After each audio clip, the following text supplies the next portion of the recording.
Jacob एक बड़े से अलाव या बॉनफायर के पास बैठा था और पूरे पर्पल वाइल्ड एप को सीक पर भून रहा था, जबकि वो टाइप 1 रून भाषा के अंतिम भाग का अध्ययन कर रहा था। जब तक मांस पककर तैयार हुआ, जेकब ने वर्चुअल फाइल बंद कर दी और थोड़ी हैरानी के साथ आह भरते हुए बुदबुदाया, कितनी गहरी और गूढ़ भाषा है।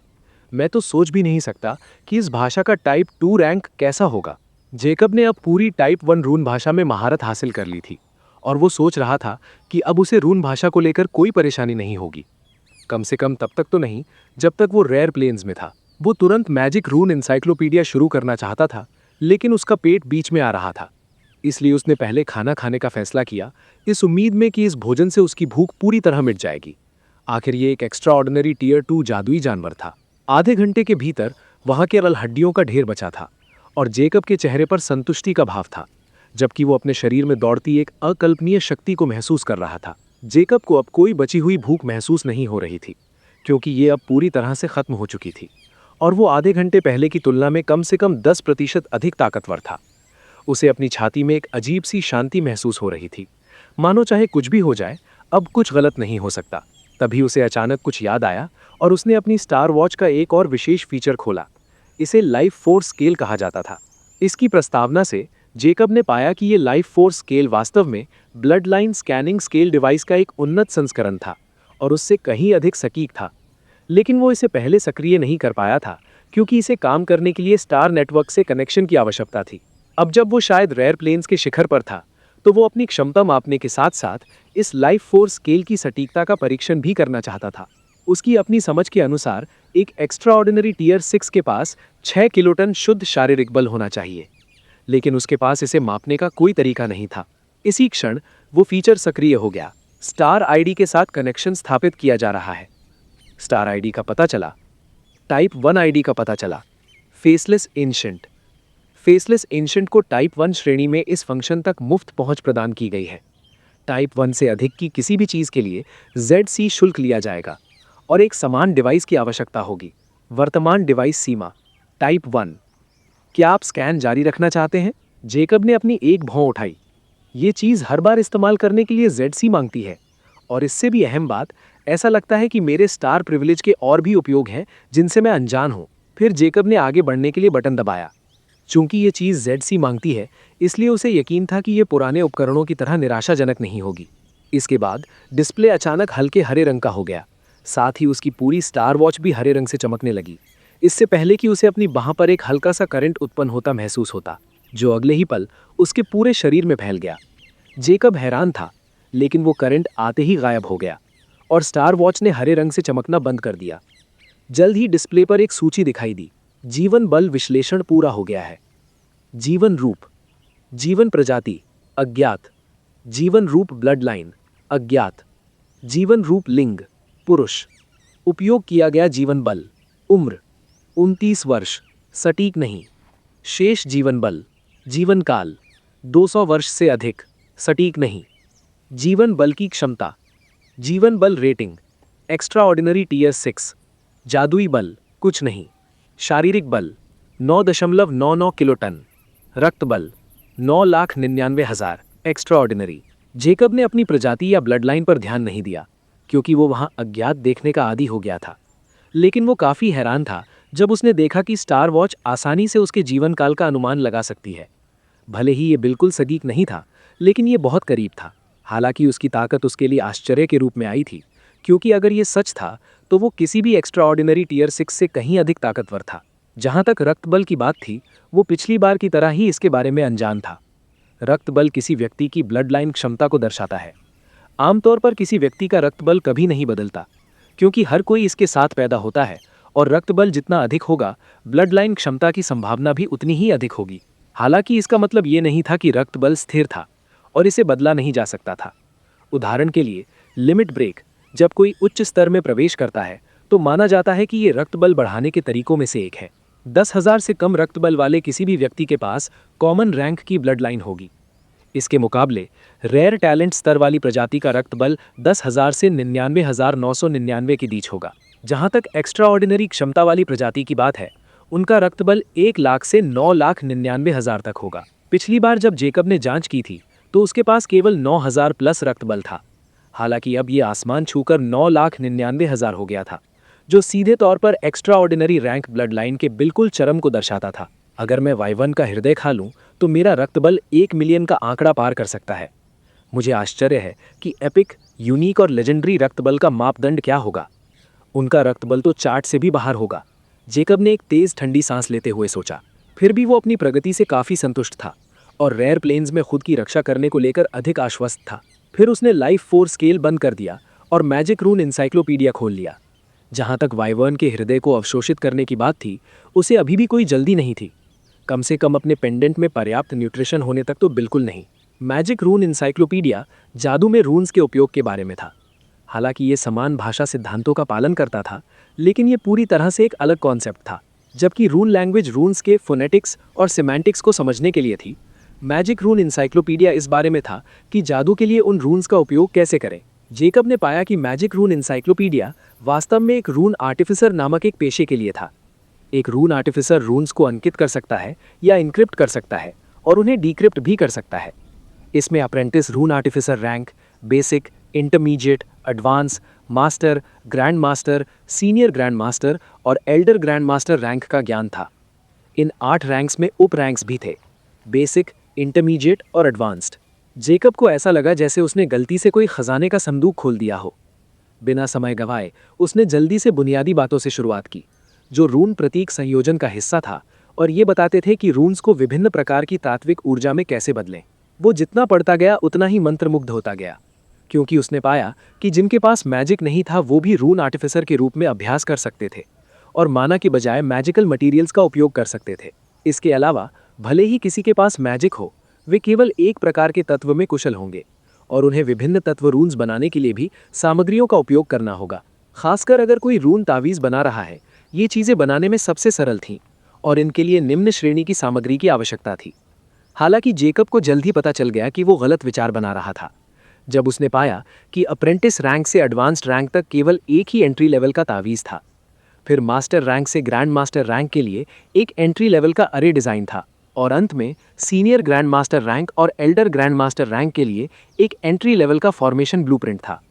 इसका मतलब ये था कि प्रत्येक रैंक के लिए 4 तावीज़, 2 अरेज और 2 फॉर्मेशन थे जिनके साथ वो अभ्यास कर सकता था, और वे सभी भविष्य में उन रैंक्स की तरह 3 चरणों में विभाजित थे। जब तक वो अप्रेंटिस रैंक का तावीज़ पूरा कर लेगा, वो एक पूर्ण अप्रेंटिस रून आर्टिफिसर बन जाएगा, और इसी तरह आगे भी। अधिक डिज़ाइनों की बात थी तो उसे खुद पर निर्भर रहना था। उसे आखिरकार समझ आ गया था कि वो चैंपियन शॉप के असली माल को खंगाले बिना ही वहां से बाहर आ गया था, जो कि काफ़ी अफसोसजनक था। फिर भी वो इतने से बहुत संतुष्ट था और उसे इस बात की चिंता नहीं थी कि उसके पास अभ्यास करने के लिए कुछ और नहीं है, क्योंकि उसके पेंडेंट में अभी भी चर्मपत्र का एक अज्ञात अरे पड़ा था। इसलिए उसने सब कुछ याद रखने और बाद में अभ्यास करने का फैसला किया। इस तरह ये आसान होगा। जेकब ने पहले की तरह अपनी यात्रा शुरू की। वो पूरी गंभीरता के साथ एक रून आर्टिफिसर के तरीके को सीखते हुए डार्क सिटी की ओर चल पड़ा। हालांकि दूसरे दिन जेकब की एकाग्रता भंग हो गई, किसी जानवर के हमले के कारण नहीं, बल्कि इसलिए क्योंकि उसकी स्टार वॉच अचानक से कंपन करने लगी थी। स्क्रीन के कोने पर एक नोटिफिकेशन आया जिसने उसकी त्योरियां चढ़ा दी। माइट ऑफ डिस्ट्रक्शन आपको एक प्रोजेक्शन कॉल भेजना चाहता है। स्वीकार करें, अस्वीकार करें, प्रोजेक्शन सेटिंग। ये कौन है और इसे क्या चाहिए? चूंकि वो मुझे प्रोजेक्शन कॉल भेज सकता है, इसका मतलब है कि उसके पास भी मेरी तरह एक हाईटेक स्टार वॉच है। बेहतर होगा कि मैं इसे नज़रअंदाज कर दूं। जेकब ने बस नोटिफिकेशन बंद कर दिया और आगे बढ़ गया। हालांकि वो दंग रह गया जब 10 सेकंड बाद उसकी स्टार वॉच फिर से कंपन करने लगी। इस बार भी वही नोटिफिकेशन आया, लेकिन एक अतिरिक्त नोट के साथ, जिसे देखकर जेकब की आंखें फटी की फटी रह गई। माइट ऑफ डिस्ट्रक्शन आपको एक प्रोजेक्शन कॉल भेजना चाहता है। स्वीकार करें, अस्वीकार करें, projection setting. Note: might of destruction ने एक ऐसी कॉल रिक्वेस्ट भेजने के लिए स्टार प्रिविलेज का उपयोग किया है जिसे नज़रअंदाज नहीं किया जा सकता। माइट ऑफ डिस्ट्रक्शन का स्टार प्रिविलेज आपसे फेसलेस एंशिएंट से अधिक है। नोटिफिकेशन को नज़रअंदाज नहीं किया जा सकता, स्टार आईडी को ब्लॉक नहीं किया जा सकता। जेकब अपनी जगह जम गया। कम से कम टाइप 2 स्टार प्रिविलेज वाला कोई मुझसे संपर्क कर रहा है। जैकब सतर्क हो गया जब उसने इस माइट ऑफ डिस्ट्रक्शन की संभावित पृष्ठभूमि का अनुमान लगाया। इतनी बड़ी पहचान वाला कोई व्यक्ति मुझसे संपर्क क्यों करेगा, और उसे मेरा स्टार आईडी यानी कि स्टार नाम कैसे और कहां से मिला? वो जितना इसके बारे में सोचता, उसे उतनी ही ज्यादा उलझन और घबराहट महसूस होती। अंत में जैकब ने कॉल स्वीकार करने का फैसला किया, लेकिन उससे पहले उसने अपनी घड़ी की प्रोजेक्शन सेटिंग को ब्लरी ब्लैक यानी कि धुंधला काला कर दिया। वो इस व्यक्ति को अपना नकाबपोश चेहरा भी नहीं दिखाना चाहता था, चाहे वो कोई भी हो।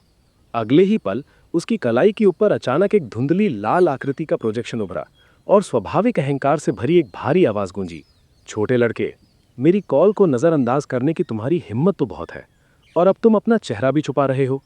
जैकब ने उस धुंधली होलोग्राम को देखते हुए त्योरियां चढ़ाई और ठंडे स्वर में शांति से कहा, मैं भी आपके लिए यही बात कह सकता हूं।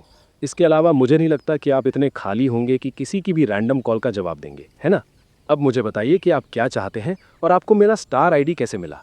मुझे यकीन है कि आप इतने बोर नहीं हुए होंगे कि कुछ रैंडम नाम खोजें और फिर अपने स्टार प्रिविलेज का उपयोग करके किसी अनजान व्यक्ति से बातचीत करने के लिए मजबूर करें। जैकब ने बिल्कुल भी घुमा फिरा कर बात नहीं की। हालांकि वो जानता था कि सामने वाले की पृष्ठभूमि खौफनाक हो सकती है, लेकिन तो क्या, वो इस समय बीहड़ के बीचों बीच था और उसे पूरा यकीन था कि रेयर प्लेन्स में कोई भी उसे धमकी नहीं दे सकता, इसलिए उसे सामने वाले की बकवास सुनने की कोई जरूरत नहीं थी। दिलचस्प, तुम सच में दिलचस्प हो। गुस्सा होने के बजाय सामने वाला जोर से हंस पड़ा, मानो जैकब की निडरता ने उसका मनोरंजन किया हो। जैकब ने त्योरियां चढ़ाईं और वो कॉल काटने ही वाला था, लेकिन फिर भी उसने इंतजार करने का धैर्य दिखाया। वो जानना चाहता था कि ये आदमी उससे संपर्क क्यों कर रहा था और किस कारण से। इसके अलावा स्टार प्रिविलेज के अस्तित्व के कारण स्टार नेटवर्क शायद पूरी तरह से गोपनीय नहीं था। वो ऐसे सिस्टम से काफ़ी परिचित था। ये शायद किसी कॉरपोरेशन द्वारा बनाए गए डेटाबेस की तरह था, जहां आपका पद जितना ऊंचा होगा आप उतनी ही ज़्यादा रहस्यों तक पहुंच सकेंगे। फिर भी वो जानता था कि ऐसा स्टार प्रिविलेज किसी रैंडम व्यक्ति को ऐसे ही नहीं दिया जाएगा।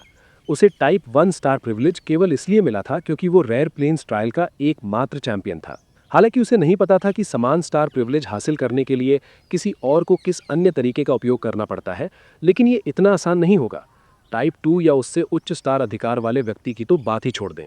माइट ऑफ डिस्ट्रक्शन ने हंसना बंद किया और अर्थपूर्ण ढंग से कहा, फेसलेस एंशिएंट, तुमने अकेले ही उन लाशों की नाक के नीचे 1 साल से भी कम समय में रेयर प्लेन्स ट्रायल को पूरा कर लिया। मुझे कहना ही होगा कि तुम सच में कुछ खास हो। जैकब की आंखें फटी की फटी रह गईं जब उसका रहस्य ऐसे उजागर हो गया जैसे वो कुछ भी ना हो। वो जान गया था कि स्टार प्रिविलेज के बारे में उसका अनुमान बिल्कुल सही था। तुम कौन हो और तुम्हें ये कैसे पता? अधिक जानकारी हासिल करने के लिए उसने अभी भी घबराने का नाटक किया। अब उसे और भी ज्यादा यकीन हो गया था कि ये व्यक्ति रेयर प्लेन्स का मूल निवासी नहीं था। माइट ऑफ डिस्ट्रक्शन हंसा और कहा, अब हुई ना बात। क्योंकि तुमने उन लाशों को इतनी बुरी तरह से लात मारी है, इसलिए मैं तुम्हें बताता हूं कि मैं कौन हूं। मैं एपिक प्लेन्स के ज़ोडिएक वॉरियर अलायंस का चेयरमैन हूं, गुन्नार। जैकब दंग रह गया जब सामने वाले ने अपनी पहचान का खुलासा ऐसे किया जैसे ये कोई बहुत ही मामूली बात हो। एपिक प्लेन्स के ज़ोडिएक वॉरियर अलायंस का चेयरमैन, तो ये व्यक्ति एपिक टियर 9 जितना ताकतवर हो सकता है। जैकब ने अनुमान लगाया, क्योंकि वो जानता था कि सबसे मजबूत महाशक्ति का चेयरमैन कोई कमजोर इंसान नहीं हो सकता। गुन्नार इसी क्षण हंसा और बोला, दंग रह गए ना? तुम शायद इस बात को लेकर उलझन में होगे कि एपिक प्लेन्स क्या है और क्या मैं तुमसे मजाक कर रहा हूं। खुश हो जाओ, मैं मजाक नहीं कर रहा। एपिक प्लेन्स रेयर प्लेन से उच्च स्तर का प्लेन है और एपिक रैंक एक्स्ट्रा ऑर्डिनरी से ऊपर की रैंक है। इस जानकारी को मेरी तरफ से एक स्वागत उपहार समझो। इस आदमी की बड़बोली बातों से जैकब पल भर के लिए अवाक रह गया। फिर भी वो अब सामने वाले से दुश्मनी मोल नहीं लेना चाहता था, क्योंकि अलायंस से जुड़े होने के कारण उसकी गुन्नार से संपर्क में आने की नियति तय थी। जब तक कोई बहुत जरूरी कारण ना हो, ऐसा दुश्मन बनाने की कोई जरूरत नहीं थी, खासकर तब जब वो खुद कमजोर हो। मैं अपनी पिछली गुस्ताखी के लिए माफी मांगता हूं, क्योंकि मैंने कभी नहीं सोचा था कि चेयरमैन गुन्नार पेशेतर मुझसे संपर्क करेंगे। जैकब ने सौम्य स्वर में कहा, कोई बात नहीं, यहाँ तक कि तुम्हारे प्लेन के 4 फ्रीडम लॉर्ड्स को भी मुझसे इस तरह बात करने का अधिकार नहीं है, इसलिए तुम्हारा ऐसा महसूस करना स्वाभाविक है। गुन्नार हंसा, क्योंकि उसे सच में बुरा नहीं लगा। कौन से फ्रीडम लॉर्ड्स? जैकब इस बात से हैरान था, क्योंकि उसने पहली बार ऐसा शब्द सुना था। फिर भी उसने अपनी अज्ञानता नहीं दिखाई और जवाब दिया, बिल्कुल, लेकिन मुझे ये सम्मान क्यों मिल रहा है? मैं आपकी क्या मदद कर सकता हूँ? मुझे धुंधली परछाइयों से बात करना पसंद नहीं है। गुन्नार का लहजा अचानक तीखा हो गया। जैकब ने त्योरियां चढ़ाई और उसकी आंखों में एक पल के लिए कत्ल करने का इरादा चमक उठा, लेकिन फिर वो सामान्य हो गया और शांति से बोला, मुझे डर है कि मैं अभी ये धुंधलापन नहीं हटा सकता, वरना आपको कुछ ऐसा अप्रिय देखने को मिलेगा जो आपकी हैसियत के अनुसार नहीं है चेयरमैन। कृपया मुझे माफ करें। गुन्नार कुछ पल के लिए चुप रहा और फिर उसने उपहास किया, तुम सच में कुछ खास हो। ये जानते हुए भी कि मैं कौन हूँ, तुम अभी भी अपना चेहरा दिखाने से इनकार कर रहे हो। बहुत बढ़िया, मैं सीधे मुद्दे पर आता हूँ। मैंने तुम्हारा डेटा देखा है और तुम पहले से ही ज़ोडिएक वॉरियर अलायंस से जुड़े हुए हो। अगर तुम 5 साल के भीतर रैंक 1 ज़ोडिएक वॉरियर बनने में कामयाब हो जाते हो तो मैं तुम्हें लेने के लिए किसी को भेजूंगा। ये केवल एक ऑफर है। यदि तुम असफल रहे तो मैं व्यक्तिगत रूप से तुम्हारी अलायंस सदस्यता रद्द कर दूंगा।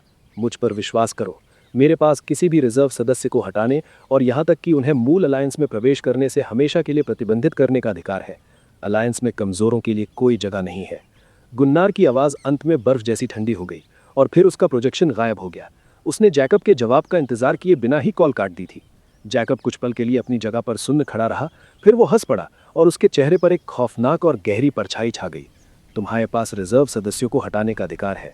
इसका मतलब है कि रैंक्ड सदस्यों पर तुम्हारा कोई नियंत्रण नहीं है, मुझे ऐसा लगता है। जैकब तब तक रेयर प्लेन्स नहीं छोड़ने की योजना बना रहा था जब तक कि उसे खुद न लगे कि वो जाने के लिए तैयार है।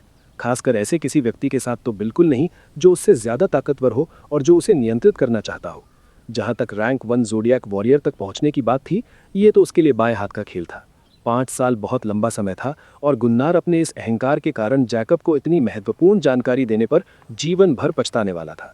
गुन्नार की धमकी ने जैकब को डराने के बजाय उसे और भी ज़्यादा खतरनाक बना दिया है। गुन्नार के साथ अपनी छोटी सी बातचीत के बाद जैकब ने स्टार नेटवर्क पर अपनी आईडी खोजने की कोशिश की, लेकिन उसे जल्द ही पता चल गया कि अपना आईडी नाम होने के बावजूद वो ऐसा नहीं कर सकता था।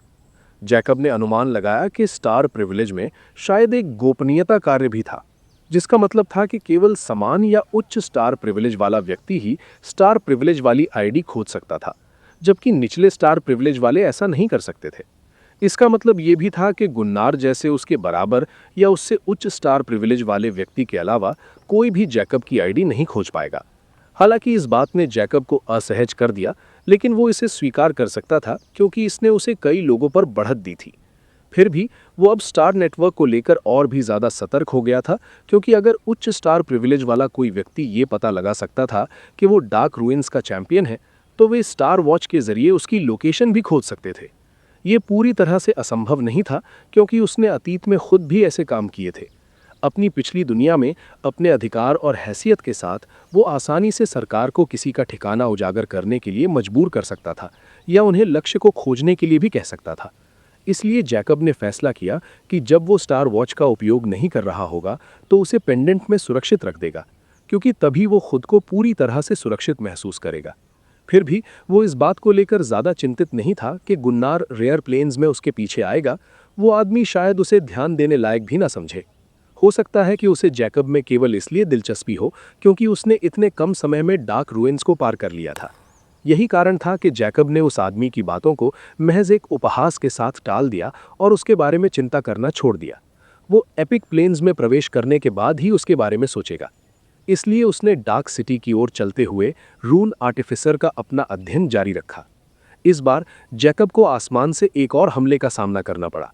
ये 5 मीटर आकार का एक सिल्वर बीक ईगल था, एक और टियर 2 एक्स्ट्रा ऑर्डिनरी जादुई जानवर जिसके पास हवा की एक खौफनाक जादुई गति थी। लेकिन जैकब ने आसानी से उसके हवाई हमले को चकमा दे दिया और ईगल के उड़ने से पहले ही उसे मार गिराया। बेशक वो अलायंस एप्लीकेशन के साथ इसे रिकॉर्ड करना और वापस भेजना नहीं भूला। उसकी रैंक तुरंत 3 स्टार नाइटमेयर वॉरियर नाइट में अपग्रेड हो गई और उसने अपनी यात्रा जारी रखी। जैसे जैसे वो जंगल की गहराई में प्रवेश करता गया, हमले और भी लगातार होने लगे। जब उसने जंगल के भीतरी क्षेत्र में प्रवेश किया तो वो अनजाने में एक extraordinary tier 4 long tail wolf की मांद में घुस गया। वे भेड़िए आसानी से पानी के ब्लेड को जादू की तरह इस्तेमाल कर सकते थे और उन्हें हल्के में नहीं लिया जा सकता था। इसलिए उन जिद्दी भेड़ियों से छुटकारा पाने में उसे थोड़ा समय लगा, लेकिन इसने उसे भारी मात्रा में उच्च गुणवत्ता वाले भेड़िए का मांस इकट्ठा करने में भी मदद की, और इस समय उसका पेंडेंट लगभग मांस के अलावा किसी और चीज से नहीं भरा था। इसलिए जैकब को लगा कि वो तैयार है और उसने आज रात वाइवर्न का हृदय खाने का फैसला किया। वो पहले से ही एक 4 स्टार नाइटमेयर वॉरियर नाइट था और 5 स्टार नाइटमेयर वॉरियर नाइट के प्रमोशन मिशन ने उसे चौंका दिया।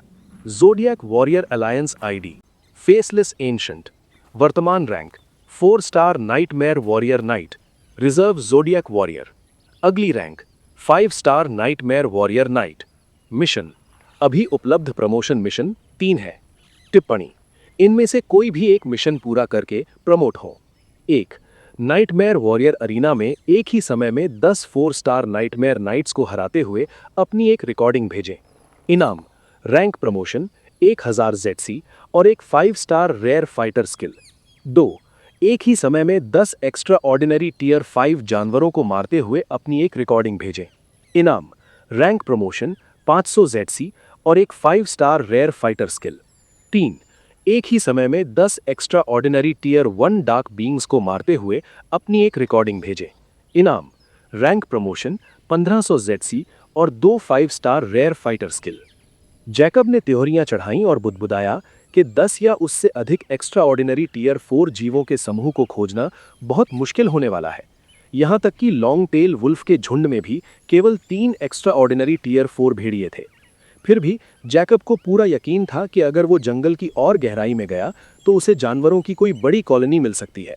इसलिए जैकब ने फैसला किया कि जब तक वो वाइवर्न का हृदय अवशोषित नहीं कर लेता तब तक वो भेड़ियों की मांद को, यानी कि एक बड़ी गुफा को, अपने निजी आरामगाह के रूप में इस्तेमाल करेगा।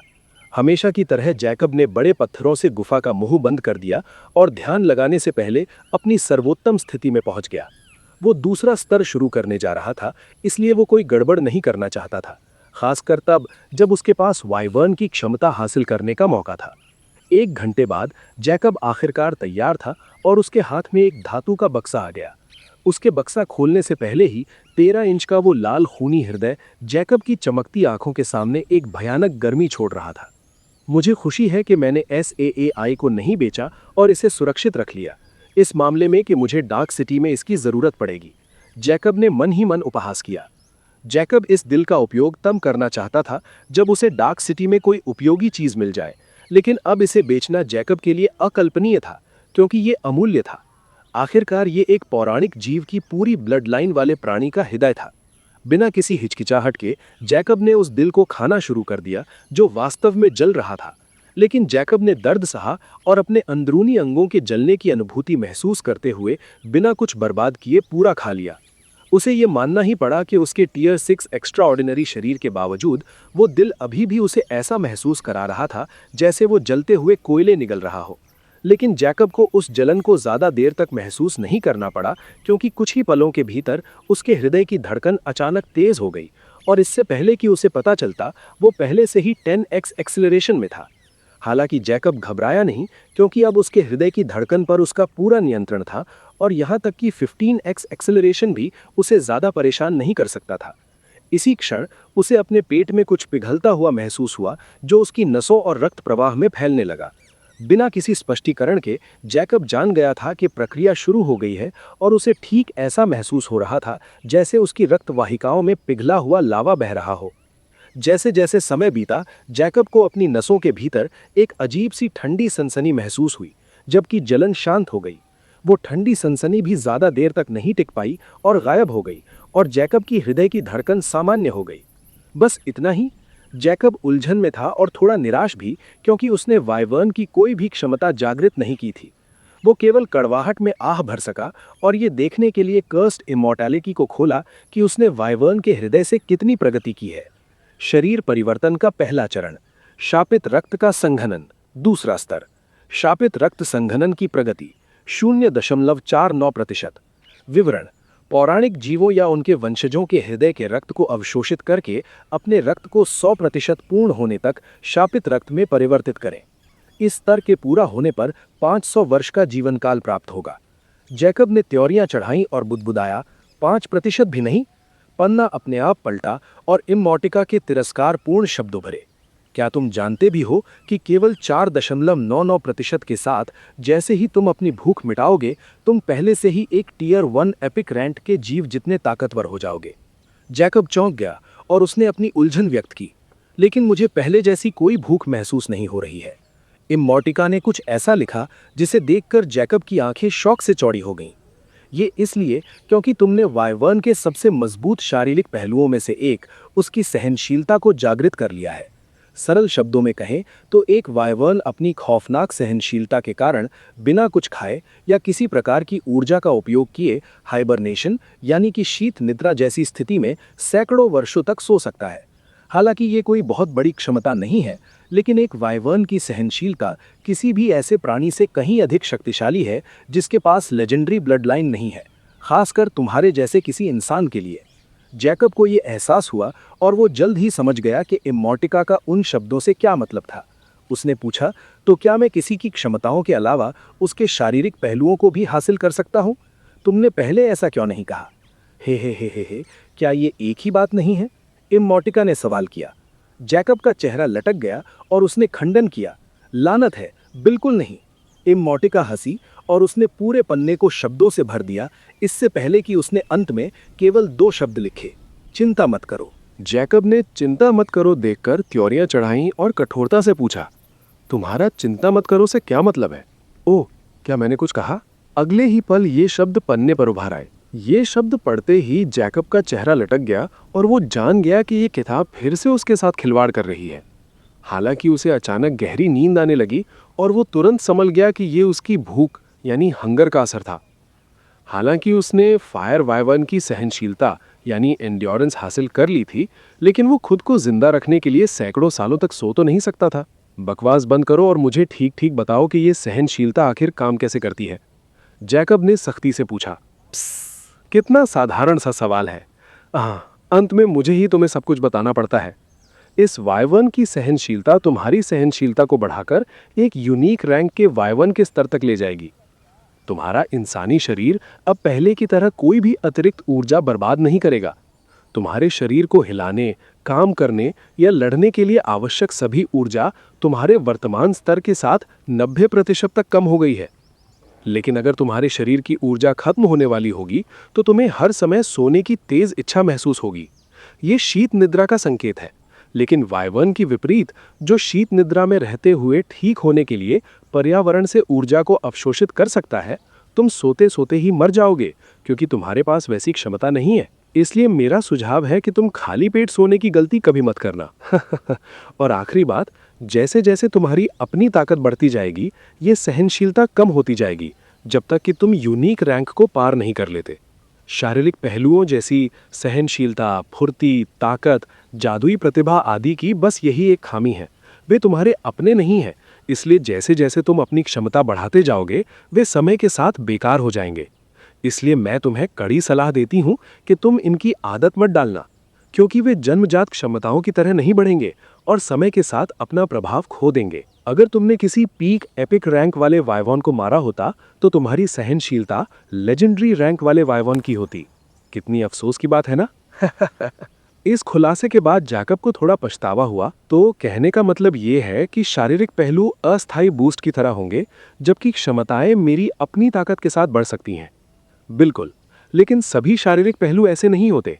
जैसे कि अगर तुमने किसी लेजेंडरी प्राणी की आंखें जागृत की हैं जो जादू के साथ बढ़ सकती हैं या कुछ और सामग्रियों के साथ विकसित हो सकती हैं, तो तुम स्वाभाविक रूप से उस पहलू को भी विरासत में प्राप्त करोगे। और अंत में, यदि तुम उसी तरह के शारीरिक पहलू को फिर से जागृत करते हो जो तुम्हारे पास पहले से ही है, तो या तो पुराने वाले पर हावी हो जाएगा या फिर बिल्कुल भी सक्रिय नहीं होगा। जैसे कि अगर तुम किसी अन्य प्रजाति के सहनशीलता पहलू को फिर से जागृत करते हो और अगर ये fire Vivian unique rank endurance से अधिक मजबूत है, तो ये तुरंत इसे ओवरराइड कर देगा, जबकि अगर वो पहलू कमजोर है तो वो बिल्कुल भी सक्रिय नहीं होगा। ये पढ़ने के बाद जैकब की आंखें समझदारी से चमक उठीं। तो मुझे किसी बेकार पहलू के बारे में बदलने के बारे में बिल्कुल भी चिंता करने की जरूरत नहीं है। हालांकि क्षमता की तुलना में शारीरिक पहलू थोड़ा कमजोर था, लेकिन अगर उसे कोई अत्यधिक शक्तिशाली शारीरिक पहलू मिल गया तो वो उस क्षमता से भी अधिक मूल्यवान था, जो केवल उसकी अपनी ताकत के साथ बढ़ेगी। कुछ और सवाल पूछने के बाद उसने किताब बंद कर दी और बिना किसी हिचकिचाहट के पागलों की तरह खाना शुरू कर दिया। वो तब तक खाता रहा जब तक उसे नींद आनी बंद नहीं हो गई, और अब वो हर जानवर को खाने के साथ अपने शरीर को एक खौफनाक गति से मजबूत होता हुआ भी महसूस कर सकता था। इस तरह एक और हफ्ता बीत गया और जैकब के पेंडेंट में लगभग सारा मांस खत्म हो चुका था। लेकिन जैकब को अभी भी नींद का हल्का सा एहसास हो रहा था, लेकिन ये पहले जैसा नहीं था जब उसे लगता था कि अगर वो सो गया तो उठ ही नहीं पाएगा। ये एक ऐसी नींद की तरह ज़्यादा था जहां वो अपनी ऊर्जा का उपयोग करना बंद कर देगा और एक स्टैंड बाय जैसी स्थिति में चला जाएगा। कुछ प्रयोगों के बाद जैकब आसानी से इस अवस्था में जा सकता था और पलक झपकते ही जाग भी सकता था। ऐसा लगता है कि अगर मैं अपना एपिक टियर 1 शरीर पूरा करना चाहता हूं तो मुझे टियर 6 एक्स्ट्राऑर्डिनरी मांस खाना पड़ेगा, लेकिन मुझे अभी भी जादू के बारे में कोई सुराग नहीं मिला है। कितनी बर्बादी है, उसने कड़वाहट के साथ सोचा। जैकब अब रेयर प्लेन्स में किसी को भी मारने के लिए काफी ताकतवर हो गया था, लेकिन उसके पास अभी भी जादू का नामो निशान नहीं था, जो अब उसका एकमात्र पछतावा था। फिर भी वो जानता था कि इस काम में जल्दबाजी या जबरदस्ती नहीं की जा सकती। इसलिए बिना और समय बर्बाद किए जैकब डार्क सिटी की ओर अपनी यात्रा जारी रखता है और साथ ही रून आर्टिफिसर का अपना अध्ययन भी जारी रखता है। वो पहले ही senior grand master rune artificer rank वाले हिस्से पर था और पूरी मैजिक रून एनसाइक्लोपीडिया को याद करने से केवल elder grand master rune artificer rank दूर था। हालांकि वो एक सच्चा elder grand master rune artificer नहीं होगा, लेकिन उसके पास उसी के बराबर ज्ञान होगा। जब उसके पास समय होगा तो वो इसका अभ्यास भी करेगा। अब वो मैजिक बीस्ट फॉरेस्ट के अंदरूनी क्षेत्र में था और कोई भी समझदार व्यक्ति यहाँ अपनी उपस्थिति छिपाने की पूरी कोशिश करेगा, क्योंकि ये जगह खूंखार जानवरों से भरी हुई थी। लेकिन जैकब ऐसे चल रहा था जैसे ये जगह उसी की हो, जबकि उसका पूरा ध्यान अपनी स्टार वॉच पर केंद्रित था। वाइवर्न की यूनिक रैंक सहनशीलता जागृत करने के बाद उसकी शारीरिक सहनशीलता के साथ साथ मानसिक सहनशीलता भी बढ़ गई थी। जादुई मांसों का हमला और भी निरंतर होने लगा, क्योंकि वो सभी जैकब को एक आसान शिकार समझ रहे थे। लेकिन चाहे वो किसी भी तरह का छिपकर हमला करें, चाहे वो पास से किया गया शारीरिक हमला हो या अंधेरे से जादुई हमला, जैकब हमेशा ऐन मौके पर उसे रोकने में कामयाब रहा और उनके प्रतिक्रिया करने से पहले ही उन्हें मार गिराया।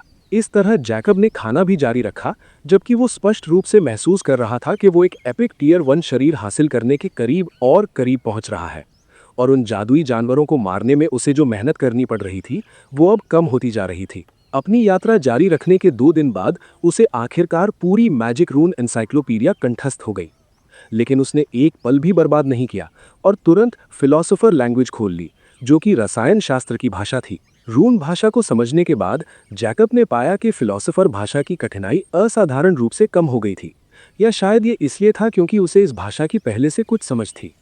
जो भी हो, टाइप 0 फिलोसोफर भाषा को पूरी तरह से समझने में उसे केवल आधा दिन लगा। जैकब को यह भी एहसास हुआ कि कॉमन प्लेन्स में उसने जो भाषा सीखी थी वो टाइप 0 फिलोसोफर भाषा के एक छोटे से अंश के अलावा और कुछ नहीं थी। मैजिक बीस्ट फॉरेस्ट का मुख्य क्षेत्र अपने अपने इलाके वाले खूंखार जादुई जानवरों से भरा हुआ था। यहाँ एक्स्ट्राऑर्डिनरी रैंक से नीचे का एक भी जादुई जानवर नहीं था, क्योंकि वे वहां जिंदा ही नहीं रह सकते थे। कोई मध्य क्षेत्र की ओर जितना गहराई में जाता, किसी खौफनाक जादुई जानवर के इलाके में कदम रखने की संभावना उतनी ही असाधारण रूप से बढ़ जाती। लेकिन अगर कोई इस खौफनाक इलाके को पार करके पहुंच भी जाता, तो वो खुद को एक विशाल झरने, मैसिव वाटरफॉल के चारों ओर एक बहुत बड़ी घाटी, एक्सटेंसिव कैनियन को घूरता हुआ पाता। हालांकि इससे भी ज्यादा बेतुकी बात यह थी कि इस घाटी की दाईं खड़ी दीवार पर, जो 300 मीटर से ज्यादा ऊंची थी, एक 50 क्यूबिक मीटर का चमकता हुआ काला ब्लॉक था। और इस तरह के प्राकृतिक नज़ारे में ये बेहद ध्यान खींचने वाला, आई कैचिंग था। इतना ही नहीं, इस काले ब्लॉक के सामने सड़क जैसा एक चबूतरा था, और इसका आकार बिल्कुल वैसा ही था जैसे इसे दूसरों के खड़े होने के लिए ही बनाया गया हो। लेकिन इस चबूतरे तक जाने वाली कोई सड़क नहीं थी, और इसके नीचे खड़ी चट्टान और उफनती हुई ग्रेट स्टार रिवर के अलावा कुछ नहीं था। लेकिन इसी पल काले कपड़ों और हुड में लिपटा एक लंबा व्यक्ति इस चबूतरे पर खड़ा था। वो अपनी सुनहरी आंखों में गहरी दिलचस्पी के साथ उस चमकते हुए काले ब्लॉक को देख रहा था। ये व्यक्ति स्वाभाविक रूप से जेकब था, जो कुछ ही पल पहले यहाँ पहुंचा था। वो अपनी स्टार वॉच के वर्चुअल मैप और ठीक वहीं लगातार झपकते लाल निशान को देखने से खुद को नहीं रोक पाया, जहां वो खड़ा था। जेकब बुदबुदाने से खुद को नहीं रोक पाया। आखिर इस कमबख्त चट्टान के बीचों बीच शहर किसने बनाया है? और वैसे भी ये शहर है कहाँ? अगर उसने इस काले ब्लॉक और चबूतरे को नहीं देखा होता, तो वो यहाँ ऊपर चढ़ने की जहमत भी नहीं उठाता और सोचता कि मैप में किसी तरह की कोई खराबी है। हालांकि यहाँ किसी शहर का नामो निशान तक नहीं था, और वो ये सोचने पर मजबूर हो गया कि क्या डार्क सिटी इस बेहद खतरनाक जगह पर उसे खोजने वालों के साथ कोई भद्दा मजाक कर रही है। फिर भी चूंकि वो यहाँ तक आ ही गया था, तो वो बिना कोशिश किए वापस जाने वाला नहीं था। इसलिए उसने काले ब्लॉक को छुआ, ये देखने की कोशिश करते हुए कि क्या इसके अंदर किसी तरह का तंत्र छिपा है। जिस क्षण जेकब के हाथ ने काले ब्लॉक की चिकनी सतह को छुआ, वो काला ब्लॉक अचानक सफेद रोशनी में जगमगा उठा, और अचानक एक यांत्रिक आवाज गूंजी, रेयर डार्क सिटी में आपका स्वागत है, आदरणीय घुमक्कड़, कृपया अपनी पहचान बताएं। स्टार वॉच को स्कैन करने की अनुमति मांगी जा रही है, क्या आप स्वीकार करेंगे? जेकब ने अपनी एक भौं ऊपर उठाई जब उसने आवाज सुनी और काले ब्लॉक पर वही शब्द देखे। क्या ये एक स्क्रीन है? वो केवल अनकॉमन क्षेत्र की डार्क सिटी में गया था और वो जगह इतनी उन्नत नहीं थी, इसलिए वो अब ये जानने के लिए उत्सुक था कि रेयर प्लेन्स की सबसे बड़ी डार्क सिटी कैसी होगी। इसलिए उसने कोई हिचकिचाहट नहीं दिखाई और अपने 8 स्टार नाइटमेयर नाइट बैज को सक्रिय कर दिया। इसके बाद एक लाल किरण सीधे उसकी स्टार वॉच पर चमकी और फिर गायब हो गई। इलेक्ट्रिक आवाज फिर से गूंजी। पहचान स्कैन पूरा हुआ। Faceless ancient, 8 star nightmare night. Dark city status मेहमान। डार्क सिटी आपराधिक रिकॉर्ड कोई नहीं। डार्क सिटी नोबल उपाधि कोई नहीं। मेहमान फेसलेस एंशिएंट, आप रेयर डार्क सिटी में प्रवेश करने के योग्य है। कृपया प्रवेश के 3 सवालों के जवाब दें। क्या आप रेयर डार्क सिटी के नियमों से वाकिफ हैं? हाँ या नहीं? नोट: यदि नहीं तो कृपया नियम और गिल्ड बुक खरीदें। 100 सोने के सिक्के। दूसरा, क्या आप रेयर प्लेन्स में एक वांटेड अपराधी हैं? हाँ या नहीं?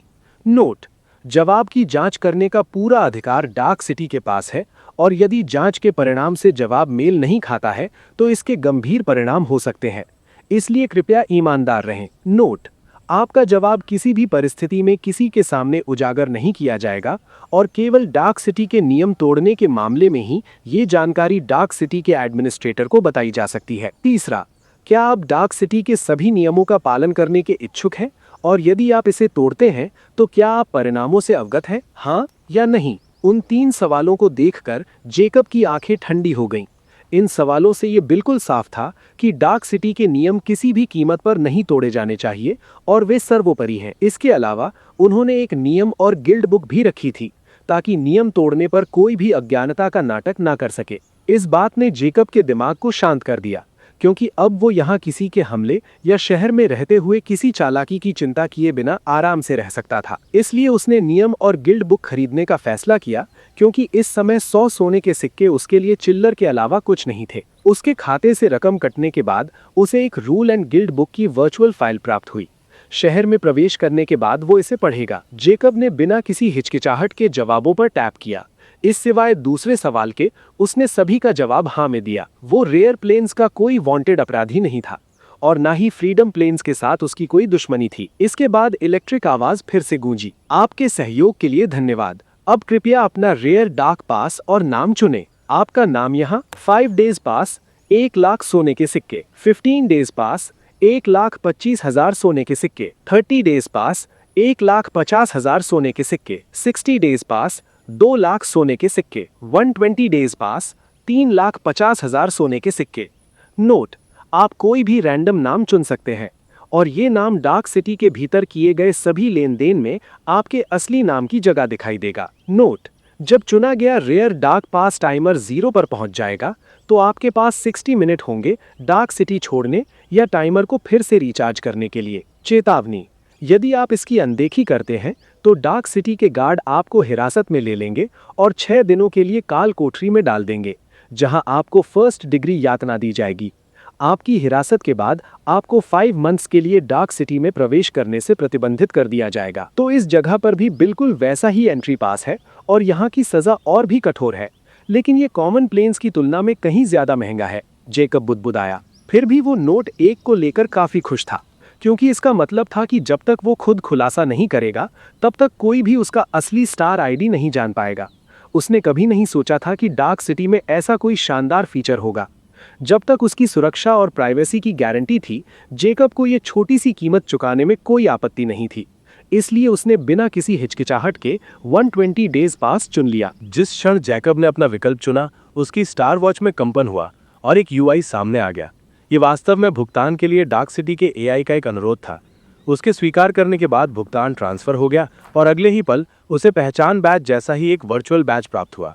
ये एक सफ़ेद त्रिकोणीय ढाल पर डार्क कैप्ड प्रतीक वाला बैज था, लेकिन उसके पास मौजूद किसी भी अन्य पहचान बैज के विपरीत इस बैज के नीचे एक टाइमर था और ये किसी भी टाइमर घड़ी की तरह चल रहा था। 120D 23H 59M 57S, यानी 120 दिन 23 घंटे 59 मिनट 57 सेकंड। जैकब इस प्रतीक और इस टाइमर दोनों से काफी परिचित था। ये डार्क सिटी का प्रतीक था, एंट्री पास का टाइमर। फर्क सिर्फ इतना था कि यह अब भौतिक के बजाय वर्चुअल था। वो इलेक्ट्रिक आवाज फिर से गूंजी। आपने सफलतापूर्वक डार्क सिटी में प्रवेश प्राप्त कर लिया है। आप अपनी स्टार वॉच से सीधे हमारे डार्क सिटी के बैज पर टैप करके अपनी ठहरने की सीमा को कभी भी बढ़ा सकते हैं। मैं डार्क सिटी रेयर में मिस्टर जैक का स्वागत करता हूँ। जैक स्वाभाविक रूप से वो नकली नाम था जो उसने खुद को दिया था। आवाज के बंद होते ही अचानक एक बीप की आवाज गूंजी और जैकब को अपने नीचे हल्का सा कंपन महसूस हुआ। इससे पहले कि वो समझ पाता कि क्या हो रहा है, वो काला घन कांपा और जैकब के सामने एक दरवाजे की तरह 2 मीटर की ओपनिंग स्लाइड खुल गई। कृपया प्रवेश करें। जैकब उस बड़े घन के अंदर दरवाजा देखकर केवल एक पल के लिए हैरान हुआ, फिर वो आगे बढ़ा और उस रास्ते में प्रवेश कर गया। ठीक अगले ही पल वो स्लाइड बिना किसी खुलने का निशान छोड़े बंद हो गई। जैकब ने स्वाभाविक रूप से अंदर आते ही दरवाजे को बंद होते देखा, लेकिन उसने ध्यान नहीं दिया क्योंकि वो अब एक बहुत लंबी रोशनी से जगमगाती सुरंग में खड़ा था। जैकब का ध्यान तुरंत एक चबूतरे के ऊपर बनी एक गोल केबल लिफ्ट ने खींचा और उससे कुछ ही मीटर की दूरी पर उसकी ओर जाने वाली सीढ़ियां थीं। कृपया केबल लिफ्ट पर सवार हो मिस्टर जैक, इन्होंने सच में एक पहाड़ के अंदर शहर बसाया है। हाँ, जैकब चकित था। उसने निर्देशों का पालन किया और केबल लिफ्ट में प्रवेश किया। एकल यात्री के लिए केबल लिफ्ट काफी विशाल थी और आरामदायक भी। उसके प्रवेश करते ही लिफ्ट तुरंत उस चमकीली सुरंग की गहराई में चलने लगी। जैकब को थोड़ी हैरानी हुई क्योंकि उसे इस जगह पर कोई गार्ड नहीं दिखाई दिया और वो सुरंग का अंत धुंधला सा देख सकता था, लेकिन ये शायद 3 मील से ज्यादा दूर था, जो कि काफी बड़ा फासला था। इसलिए जैकब ने अपना समय बर्बाद नहीं किया और प्रवेश द्वार से खरीदी गई नियम और गिल्ड बुक खोल ली। हालांकि वो कॉमन प्लेन्स की डार्क सिटी के नियमों से परिचित था, लेकिन वो उसका इससे मिलान कर रहा था ताकि देख सके कि क्या कोई नए नियम है जिनसे वो अनजान था। नियम और गिल्ड बुक के पहले ही पन्ने पर एक वर्चुअल सिटी मैप था और जैकब काफी हैरान रह गया जब उसने देखा कि शहर का व्यास 350 वर्ग किलोमीटर से भी अधिक था। रेयर डार्क सिटी को 3 डार्क सिटी सर्कल्स में विभाजित किया गया था: dark common circle, dark inner circle और dark noble circle. Dark common circle उसके जैसे कॉमनर्स या मेहमानों के लिए था, वो भी वहीं जा रहा था। जहां तक इनर सर्कल की बात थी, ये शहर के भीतर 100 किलोमीटर की गहराई में था, लेकिन शहर के इनर सर्कल में प्रवेश करने के लिए किसी के पास कम से कम लोअर डार्क नोबल का दर्जा होना जरूरी था। रही बात नोबल सर्कल की, तो उस जगह पर केवल डार्क बैरन और उससे ऊपर के डार्क नोबल रैंक वाले ही प्रवेश कर सकते थे। डार्क नोबल रैंकों को लोअर डार्क नोबल, अपर डार्क नोबल, डार्क बैरन, डार्क विस्काउंट, डार्क अर्ल, डार्क मार्कीज और डार्क ड्यूक में विभाजित किया गया था, बिल्कुल कॉमन प्लेन्स की डार्क सिटी की तरह। हालांकि कॉमन प्लेन्स के विपरीत यहाँ लोअर और अपर डार्क नोबल रैंकों के लिए डार्क मिशन की कोई सीमा नहीं थी। फिर भी ये एक्स्ट्रा ऑर्डिनरी टीयर की ताकत वाले व्यक्ति के लिए काफ़ी चुनौतीपूर्ण था, लेकिन इसके फायदे इतने आकर्षक थे कि कई लोग इन डार्क नोबल उपाधियों के लिए पागल हो जाते थे, क्योंकि इस गाइड के अनुसार कोई शहर के जितने ऊंचे सर्कल में प्रवेश करता है उसके लिए उतने ही दुर्लभ और कीमती रिसोर्सेज उपलब्ध होते हैं, विशेष रूप से डार्क नोबल सिटी सर्कल में, क्योंकि उस जगह पर हर दुकान और सभी वस्तुएं डार्क सिटी की ही थीं। यहाँ तक कि तीनों महाशक्तियों को भी वहाँ किसी प्रकार की दुकान खोलने या अपनी प्रतीकात्मक इमारतें बनाने की अनुमति नहीं थी। वे केवल कॉमन और इनर सिटी सर्कल तक ही सीमित थे। हैरानी से जैकब की आंखें चमक उठी। अगर यहाँ जो लिखा है वो सच है, तो नोबल सिटी सर्कल में वो सभी रिसोर्सेज मौजूद हैं जो तीनों महाशक्तियों द्वारा दी जाने वाली चीज़ों से कहीं बढ़कर है, और उन सभी पर डार्क नोबल्स का कब्जा है। या ऐसा इसलिए हो सकता है कि डार्क सिटी जानबूझकर ऐसा कर रही है। तीनों महाशक्तियों को दबाकर वे अधिक से अधिक लोगों को अपनी रैंक में शामिल होने के लिए मजबूर कर रहे हैं, ठीक वैसे ही जैसे फ्रीडम प्लेन्स कर रहा था। अगर मैं अब तक के अपने व्यक्तिगत अनुभव के आधार पर कोई राय बनाऊं तो एक बात बिल्कुल साफ है, तीनों महाशक्तियों को रेयर प्लेन्स में अपने अधिकार की कोई परवाह नहीं है। जब तक कोई उन्हें उकसाता नहीं, वे जो उनके पास है उसी में खुश है। इसका केवल एक ही मतलब निकलता है कि रेयर प्लेन्स उनके लिए इतना आकर्षक नहीं है कि वो यहाँ अपनी मेहनत लगाएं। जहाँ तक डार्क सिटी की बात है, वे काफ़ी रहस्यमयी और कानून का पालन करने वाले लोग हैं, और अगर मैं गलत नहीं हूं तो उनका असली लक्ष्य भी किसी न किसी तरह तीनों महाशक्तियों के साथ तालमेल बिठाना ही है, ताकि अधिक से अधिक सदस्यों को आकर्षित किया जा सके। नियम और गिल्ड बुक को सरसरी नज़र से देखते हुए जैकब विचारमग्न था। कुछ ही सेकंडों में उसे सब कुछ याद हो गया। ये महज एक छोटी सी किताब थी। जैकब जैसे व्यक्ति के लिए ये कुछ भी नहीं था, जिसने इस जगह तक की अपनी यात्रा में पहले ही इतना ज्ञान अर्जित कर लिया था कि किसी का भी सिर चकरा जाए, और वो सारा ज्ञान अविश्वसनीय रूप से जटिल भाषाओं से संबंधित था, जिसमें लैंग्वेज ऑफ द डेड भी शामिल थी। लेकिन ये तो बस शुरुआत थी, क्योंकि जैकब को अभी भी बहुत अधिक जटिल ज्ञान को समझना था और उनका अध्ययन करने के लिए उसे एक शांतिपूर्ण जगह की आवश्यकता थी। यही कारण था कि वो डार्क सिटी में आया था, और जब तक वो खुद से संतुष्ट नहीं हो जाता वो यहाँ से नहीं जाएगा। डार्क सिटी के डार्क नोबल सिटी सर्कल में हर तरह के कीमियागिरी उपकरणों से भरी एक वर्कशॉप के अंदर भारी भरकम शरीर वाला 4 फुट 2 इंच का एक व्यक्ति चांदी की एक जादुई भट्टी यानी सिल्वर पिल फर्नेस के सामने खड़ा था। उसकी लंबी दाढ़ी वाले चेहरे पर बेहद गंभीर भाव थे। अचानक प्रयोगशाला के भीतर एक यांत्रिक आवाज़ गूंज उठी, लॉर्ड हॉलबर्ग, एक लेवल 1 अलर्ट है। ये सुनकर हॉलबर्ग की घनी भौहें तन गईं। मुड़े बिना ही उसने अपनी भारी और कर्कश आवाज में कहा, जबकि उसकी हरी आंखें अभी भी भट्टी पर टिकी थीं। जल्दी बताओ। यांत्रिक आवाज फिर गूंजी। टाइप 1 स्टार प्रिविलेज वाले एक व्यक्ति ने कुछ ही क्षण पहले डार्क सिटी में प्रवेश किया है। हॉलबर्ग का ध्यान आखिरकार भटका और वो गहरी दिलचस्पी के साथ बुदबुदाया। रेयर प्लेन्स में टाइप 1 स्टार प्रिविलेज वाला कोई इंसान। अब ये दिलचस्प है। हमारे सूचना नेटवर्क के अनुसार रेयर प्लेन्स में टाइप 1 स्टार प्रिविलेज वाला कोई नहीं होना चाहिए, क्योंकि रेयर प्लेन्स में स्टार प्रिविलेज बढ़ाने का कोई मौका ही नहीं है, जब तक कि कोई रेयर प्लेन्स से पूरे डार्क फैक्शन का नामो निशान ही ना मिटा दे।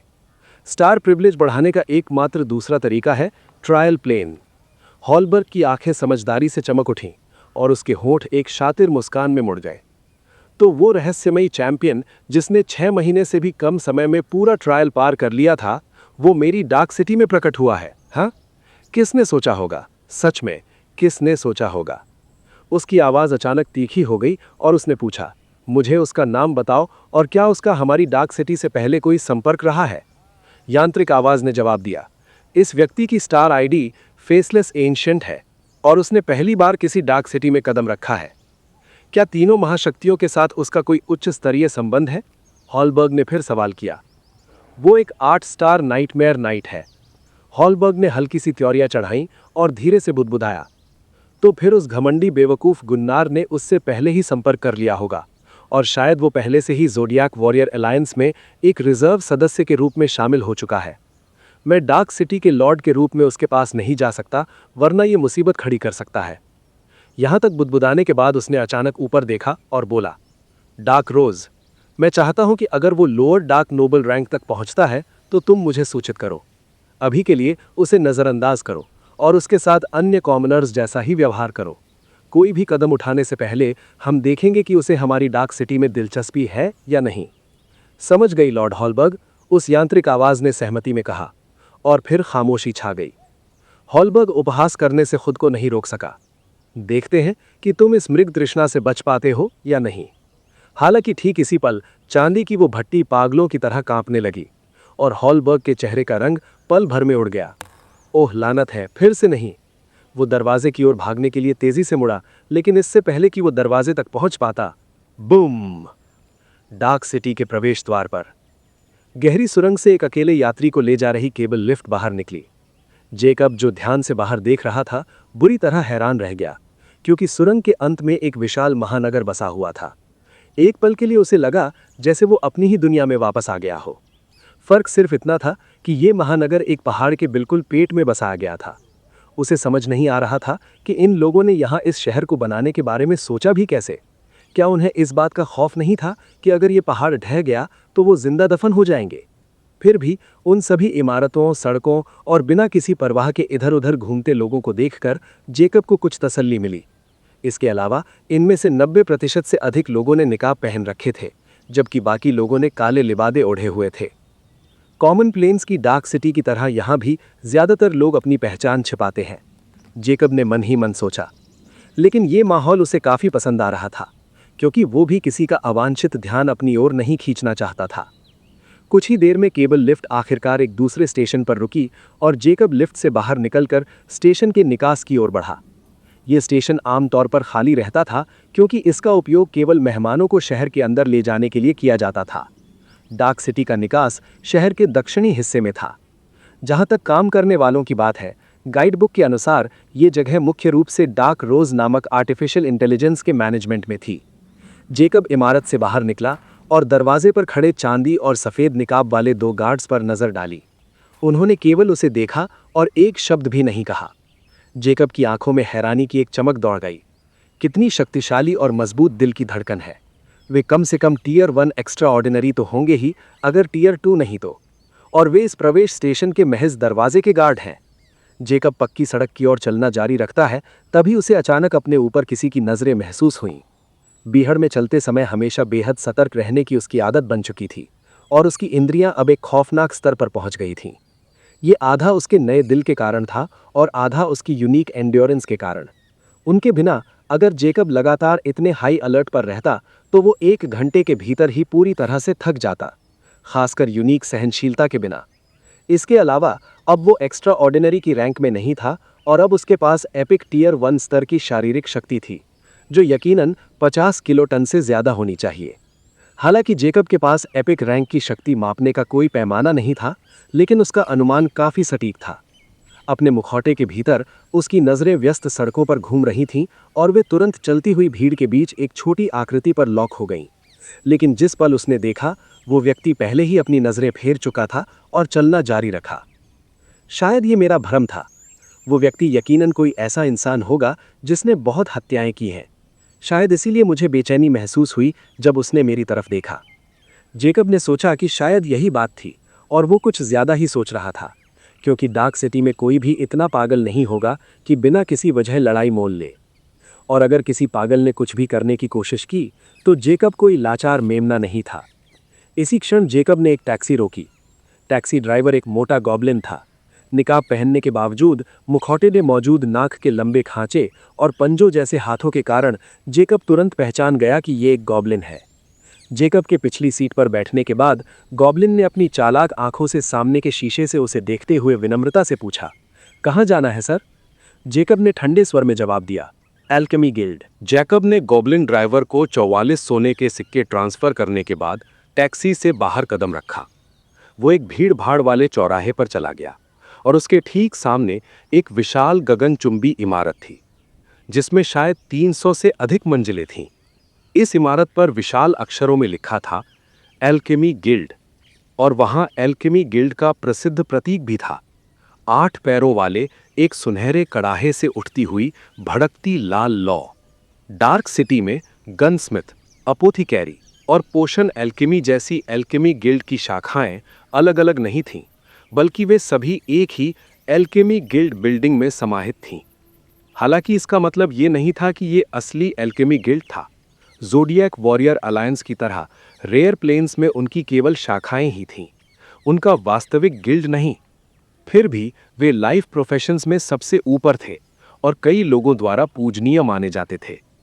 यद्यपि ज़ोडिएक वॉरियर अलायंस मार्केट में भी इन पेशों के बारे में मार्गदर्शन उपलब्ध था, लेकिन उनके पास एल्केमी गिल्ड जैसी अभ्यास करने की सुविधाएं नहीं थीं। इसके अलावा लगभग सभी दुर्लभ और अनमोल ज्ञान, जैसे पोषण के फॉर्मूले, हथियारों के डिजाइन और बहुत कुछ, सीधे तौर पर एल्केमी गिल्ड के ही हाथों में था। और अंत में रून आर्टिफिसर्स जैसे पेशों का ज्ञान भी विशेष रूप से केवल एल्केमी गिल्ड के पास ही था, और वे तो रेयर प्लेन्स में मौजूद तक नहीं थे। जैकब वास्तव में यहाँ मैजिक स्मिथ पेशे के लिए आया था, जो मैजिक वेपन क्राफ्टिंग से संबंधित था। ये एल्केमी गिल्ड का एक और विशेष पेशा था। उसने पहले ही चैंपियन स्पेस से 1 लाख ZC में इसका पूरा मैनुअल खरीद लिया था। उसके पास जिस चीज की कमी थी, वो थी अभ्यास करने की जगह और सामग्रियां। रून आर्टिफिसर्स के विपरीत वास्तव में मैजिक स्मिथ की शिक्षा रेयर प्लेन्स में दी जाती थी, लेकिन ये हर किसी के लिए नहीं थी। केवल सबसे अधिक प्रतिभा वाले लोग ही मैजिक स्मिथ बन सकते थे। जैकब पहले ही मैजिक वेपन क्राफ्टिंग की मूल बातें समझ चुका था, और वो जानता था कि रून आर्टिफिसर्स की तरह जब तक उसके पास उचित सामग्री हो, इसका अभ्यास बिना जादू के भी किया जा सकता है। और वो इसका अभ्यास करने के लिए बेहद उत्सुक था, क्योंकि magic weapon crafting gun smithing की तरह ही काफ़ी नाजुक और बारीक प्रक्रिया थी, और उसके दिमाग में पहले से ही कई विचार थे जिन पर वो प्रयोग करना चाहता था। इसीलिए उसने न केवल मैनुअल की सामग्री को याद किया था, बल्कि वो उनका अभ्यास भी करना चाहता था और इस ज्ञान को अपने अनुभव के साथ मिलाना चाहता था। वो जानता था कि गन स्मिथिंग की तरह वो इस रास्ते पर भी बहुत आगे जा सकता है।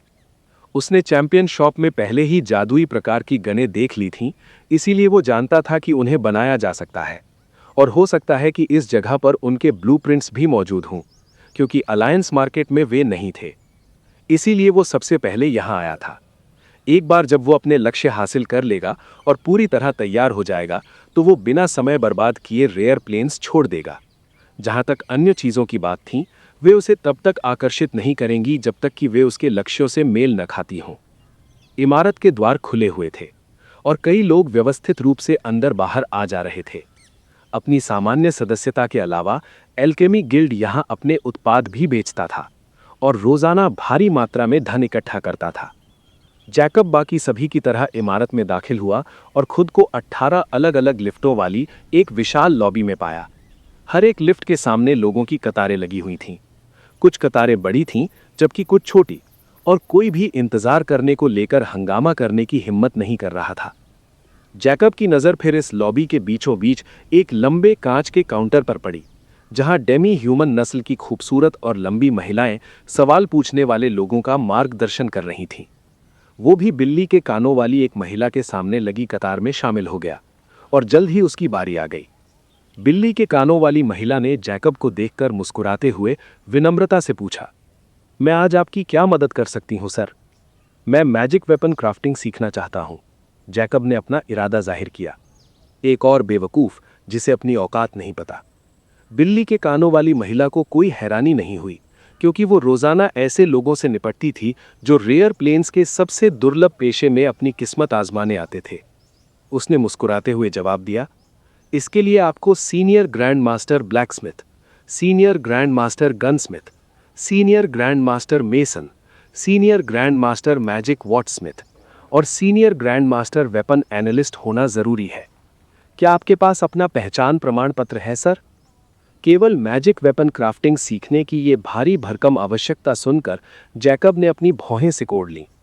उसके पास जो मैनुअल था, इसमें इन आवश्यकताओं के बारे में ऐसा कोई ज्ञान नहीं था। वो इसे आसानी से समझ सकता था, और यहाँ तक कि मध्यम श्रेणी का जादुई हथियार भी बना सकता था, बशर्ते उसके पास डिज़ाइन हो। इन सभी पेशों को सीखे बिना भी उसे खुद पर इतना भरोसा था। अब क्या? अगर मैं मैजिक स्मिथ की रैंक में शामिल नहीं हो सकता, तो मैं मैजिक क्राफ्टिंग वर्कशॉप में भी प्रवेश नहीं कर पाऊंगा, जैकब ने विचार किया। लेकिन उसने कोई प्रतिक्रिया नहीं दी। उसने केवल बिल्ली के कानों वाली महिला की ओर सिर हिलाया और कहा, जानकारी के लिए धन्यवाद। तो मैं अपना गनस्मिथ रैंक बढ़ाने के लिए टेस्ट कहाँ दे सकता हूँ? इसने आसानी से हार मान ली। कम से कम इसे अपनी औकात पता थी और उसने उसे स्वीकार कर लिया। अब उसके मन में जैकब को लेकर थोड़ी अच्छी धारणा बन गई थी। कृपया मंजिल 51 पर जाएं। गनस्मिथ के परीक्षण वहीं आयोजित किए जाते हैं, उसने जवाब दिया। धन्यवाद। जैकब ने सिर हिलाया और लिफ्ट की ओर जाने के लिए मुड़ गया। तभी उसे अचानक अपने पीछे खड़े एक व्यक्ति की ताने भरी टिप्पणी सुनाई दी। हाँ, इस छोटे कीड़े को बिना जादू के ही मैजिक स्मिथ बनना था। कितना बड़ा गवार। उस आदमी की आवाज़ ज़्यादा तेज नहीं थी, लेकिन यहाँ कई लोग एक्स्ट्रा ऑर्डिनरीज थे, इसीलिए वे उसे आसानी से सुन सकते थे। कई लोग दबी आवाज़ में हंसने लगे। जैकब ने ऐसा नाटक किया जैसे उसने कुछ सुना ही ना हो और लिफ्ट की ओर बढ़ता रहा। उसे सच में कोई फर्क नहीं पड़ता था, क्योंकि जब उसने शून्य से अपनी यात्रा शुरू की थी, तब वो ऐसे कई शोर शराबे वाले और अपमानजनक तानों से गुजरा था। इसके बाद जैकब 18 लिफ्टों में से एक में घुसा और मंजिल 51 की ओर बढ़ गया। ऊपर जाते समय जैकब ने सोचा, मुझे पहले अपने गनस्मिथ रैंक का पुनर्मूल्यांकन करना चाहिए और एक गनस्मिथ वर्कशॉप हासिल करनी चाहिए। उसके बाद ही मैं अपने पास बचे 2 आखिरी इंसाइक्लोपीडिया, यूनिवर्सल जादुई सामग्रियां टाइप 1 और यूनिवर्सल बीइंग्स यानी जीवित और मृत टाइप 1 का अध्ययन करूंगा। उसके होंठ एक ठंडी मुस्कान में मुड़ गए। तो क्या हुआ? अगर वे मुझे मैजिक स्मिथ वर्कशॉप में प्रवेश नहीं देंगे, तो यहाँ हमेशा कोई न कोई ऐसा होता है जिसे पैसों की सख्त ज़रूरत होती है। मुझे बस उन्हें ढूंढने की ज़रूरत है। जब मैं नियमों को तोड़ सकता हूँ, तो उन पर समय बर्बाद करने का कोई मतलब नहीं है। एल्केमी गिल्ड की इमारत की सबसे ऊपरी मंजिल पर एक आलीशान बैठक कक्ष के भीतर कई प्रभावशाली और प्रतिष्ठित हस्तियां एक बड़ी आयताकार मेज के चारों ओर बैठी थीं। वे सभी आसमानी नीले रंग के लबादे पहने हुए थे, जिनकी पीठ पर एल्केमी गिल्ड का प्रतीक चिन्ह छपा हुआ था। उनमें केवल एक ही अंतर था कि उनकी छाती पर अलग अलग तरह के बैज लगे हुए थे, लेकिन ये सभी बैज सुनहरे रंग के थे। एल्केमी गिल्ड में सुनहरा बैज केवल एक ही दर्जे का प्रतिनिधित्व करता था, सीनियर ग्रैंड मास्टर की हैसियत। ये बैज सफ़ेद, ग्रे, पीले, लोहे, कांस्य, चांदी और सुनहरे रंग के होते थे। ये 7 रंग के बैज एल्केमी गिल्ड की शाखाओं में मौजूद 7 रैंकों का प्रतिनिधित्व करते थे, अप्रेंटिस रैंक से शुरू होकर सीधे सीनियर ग्रैंड मास्टर रैंक तक। इसके अलावा केवल डार्क सिटी के एल्केमी गिल्ड में ही इतने सारे सीनियर ग्रैंड मास्टर्स मौजूद थे, और वे सभी अपने अपने विभागों और मंजिलों पर पूरा नियंत्रण रखते थे। वहाँ एकमात्र अनुपस्थित व्यक्ति उन सब में सबसे प्रभावशाली इंसान था, senior grand master magic Smith, क्योंकि वो डार्क सिटी के इनर सर्कल के सभी मामलों को संभालता था और इस जगह पर बहुत कम ही दिखाई देता था। जहां तक इस बात का सवाल था कि ये सभी प्रभावशाली हस्तियां इस समय यहाँ क्यों इकट्ठा हुई थीं, मेज के बिल्कुल सामने बैठे एक बूढ़े एल्फ ने, जिसके पास एक सुनहरा गोली वाला बैज था, ने गंभीरता से कहा, सज्जनों, जैसा कि आपको शायद पहले ही खबर मिल गई होगी, फिर भी मैं इसे आधिकारिक बनाने के लिए इसकी घोषणा करूंगा। महज आधे घंटे पहले फेसलेस एंशिएंट नाम के स्टार आईडी वाले एक व्यक्ति ने ग्रैंड मास्टर गनस्मिथ का परीक्षण पास कर लिया है। और इतना ही नहीं, वो तुरंत सीनियर ग्रैंड मास्टर गनस्मिथ का परीक्षण देना चाहता है। कृपया उस जानकारी पर एक नज़र डालें जो हमने उसके बारे में इकट्ठा की है। मैंने इसे आपकी स्टार वॉचेस पर भेज दिया है। ये सुनते ही कई सीनियर ग्रैंड मास्टर्स के चेहरे सख्त हो गए, क्योंकि पूरे रेयर प्लेन्स में बहुत अधिक सीनियर ग्रैंड मास्टर्स मौजूद नहीं थे, और अगर कोई उभरता भी था तो वे तुरंत मुख्य एल्केमी गिल्ड का ध्यान अपनी ओर खींच लेते थे, क्योंकि एक सीनियर ग्रैंड मास्टर की रैंक रेयर प्लेन्स में किसी पेशे के बिल्कुल शिखर का प्रतिनिधित्व करती थी, और ऐसी क्षमता वाला कोई भी व्यक्ति अकल्पनीय खजाने बना सकता था, विशेष रूप से गन स्मिथिंग पेशे का एक सीनियर ग्रैंड मास्टर। वे भौगोलिक स्तर के पैमाने पर बड़े पैमाने पर तबाही मचाने वाले हथियार बना सकते थे, और इसीलिए उनकी बहुत अधिक मांग थी, यहाँ तक कि एक senior grand master magic Smith से भी ज़्यादा, क्योंकि गन स्मिथिंग में केवल जटिल तकनीक शामिल होती थी, कोई जटिल जादू नहीं। और सबसे अहम बात, एल्केमी गिल्ड हर सीनियर ग्रैंड मास्टर स्तर के पेशे के ज्ञान को नियंत्रित करता था, और केवल शाखा गिल्ड के सबसे प्रतिभाशाली कर्मचारी ही उन्हें सीख सकते थे, वो भी एक भारी कीमत चुकाने या योग्यता अर्जित करने के बाद ही। फिर भी अब ये अनजान व्यक्ति कहीं से भी प्रकट हो गया था, और उसने घोषणा कर दी थी कि उसके पास एक सीनियर ग्रैंड मास्टर गनस्मिथ का कौशल है। भला ये सीनियर ग्रैंड मास्टर्स चिंतित कैसे नहीं होते। हालांकि जब उन्होंने बैकग्राउंड चेक के बाद बनी उस प्रोफाइल को देखा तो वे हक्के बक्के रह गए। उनकी आंखें आश्चर्य से फटी की फटी रह गईं, क्योंकि ये व्यक्ति कॉमन प्लेन्स की एक शाखा में पंजीकृत था, और वो इतना युवा था कि उन्हें यहाँ तक शक हुआ कि उसने ये सारी जानकारी डालने के लिए स्टार नेटवर्क को हैक कर लिया है। अगर उन्हें ये पता ना होता कि ऐसा करना असंभव है तो वे यकीनन उसे गिरफ्तार कर लेते। क्या कॉमन प्लेन्स के किसी व्यक्ति के लिए इतनी कम उम्र में यहाँ तक आना संभव भी है? और हम यहाँ डार्क सिटी की बात कर रहे हैं। ये व्यक्ति यहाँ कैसे प्रकट हुआ, और आखिर ये है कौन? एक सुनहरे पोशन वाइल बैज वाले सीनियर ग्रैंड मास्टर ने अचंभे में पूछा। है, जरा उसके पहचान बैज को देखो, 8 स्टार नाइटमेयर नाइट। क्या तुम्हें अभी भी लगता है कि वो इस जगह तक पहुंच नहीं सकता? एक सुनहरे स्क्रोल वाले बैज वाले सीनियर ग्रैंड मास्टर ने उपहास किया। सुनहरे पिल वाले बूढ़े एल्फ ने फिर से गंभीरता से कहा, मैंने व्यक्तिगत रूप से उससे बात की है, और उसके अनुसार उसे स्टार ओशन की एक परित्यक्त आइलैंड पर एक विरासत मिली थी, और वहीं से उसे ये सारा ज्ञान प्राप्त हुआ है। भले ही वो महज एक बहाना हो, हमारी नीति के अनुसार हम किसी से तब तक पूछताछ नहीं कर सकते जब तक वे गिल्ड के किसी नियम को नहीं तोड़ते, और ना ही हम दूसरों के रहस्यों में ताक झांक कर सकते हैं यदि वो व्यक्ति गिल्ड का ही साथी सदस्य हो। इसके अलावा वो पहले ही हमारे रैंक में ग्रैंड मास्टर गनस्मिथ का दर्जा हासिल कर चुका है, और उसने सीनियर ग्रैंड मास्टर गनस्मिथ के परीक्षण के अपने एवरी 10 डेकेड वाले अधिकार का इस्तेमाल भी कर लिया है। उसके मौका इस्तेमाल करने के 6 घंटे के भीतर हमें परीक्षण तैयार करना होगा, और अगर हम देरी करते हैं तो आप सभी परिणाम जानते हैं। और आखिरी बात, आप सभी को उसके खिलाफ साजिश रचने के बारे में भूल जाना चाहिए, क्योंकि उसका रक्त बल 8,99,900 था, और ये हमारे पास मौजूद सबसे बेहतरीन उपकरण की अंतिम सीमा है। ये इससे भी अधिक हो सकता है। क्या? कुछ सीनियर ग्रैंड मास्टर्स के चेहरे पीले पड़ गए। विरासत वाले हिस्से को सुनने के बाद उन्होंने तुरंत अपने दिमाग से सभी अजीबोगरीब विचारों को बाहर फेंक दिया। वे उसके 8 स्टार नाइटमेयर नाइट होने से नहीं डरे थे, वे उसके रक्त बल के बारे में सुनकर खौफजदा हो गए थे, क्योंकि कीमियागरों के बीच रक्त बल एक और चीज़ का प्रतिनिधित्व करता था। ये नेक्स्ट लेवल एवोल्यूशन की क्षमता को दर्शाता था। किसी की ताकत या रैंक बढ़ाने का सबसे आसान तरीका रक्त बल बढ़ाना था, और एल्केमी गिल्ड के पास स्वाभाविक रूप से रक्त बल बढ़ाकर एक एक्स्ट्राऑर्डिनरी ब्लड लाइन को एपिक बनाने के पर्याप्त से अधिक तरीके थे। लेकिन वे सभी संसाधन अत्यधिक बहुमूल्य थे, और वे उन जैसे बूढ़े लोगों पर ऐसे अनमोल संसाधन क्यों बर्बाद करेंगे जो पहले ही अपनी क्षमता को समाप्त कर चुके और अपनी युवावस्था के दिन बहुत पीछे छोड़ चुके थे। दूसरी तरफ ये फेसलेस एंशिएंट अभी बहुत युवा था, और ये बिल्कुल स्पष्ट था कि वो प्रौद्योगिकी विभाग में बेहद प्रतिभाशाली है। अगर उसका रक्त बल 9 लाख से अधिक है तो मुख्य गिल्ड उसकी क्षमता को और भी अधिक बढ़ाने के लिए एक छोटी सी कीमत चुकाने में कोई हिचकिचाहट नहीं दिखाएगा। इसका मतलब ये था कि अगर उन्होंने उसे नाराज़ किया तो बाद में पछताने के लिए वे बहुत दयनीय स्थिति में होंगे, और अगर वे उसके साथ अच्छे संबंध बनाते हैं तो वे स्वाभाविक रूप से इसका लाभ उठाएंगे। भले ही उन्हें कोई भौतिक लाभ ना मिले, लेकिन एपिक प्लेन्स में किसी की दोस्ती होना पर्याप्त से अधिक था, इसलिए उनका रवैया पल भर में बदल गया। सुनहरे पिल वाले बूढ़े एल्फ ने केवल उपहास किया, क्योंकि वो अच्छी तरह से जानता था कि उन बूढ़े साजिशकरों के दिमाग में क्या चल रहा था। फिर उसने खुद से 3 सीट दूर बैठी एक महिला की ओर देखा। वो बेहद आकर्षक और एक परिपक्व आकर्षण से युक्त थी। उसने भी अपनी सुडौल छाती पर गनस्मिथ के प्रतीक चिन्ह वाला सुनहरा बैज पहना हुआ था। वो डार्क सिटी में मौजूद एकमात्र सीनियर ग्रैंड मास्टर गनस्मिथ थी, गोल्डन एल्फ रीटा। बूढ़े एल्फ ने सौम्य मुस्कान के साथ कहा, मिस रीटा, नियमों के अनुसार आपको परीक्षण का निरीक्षक होना चाहिए और आप कोई भी विषय चुन सकती हैं जो आपको उचित लगे। आपका क्या विचार है?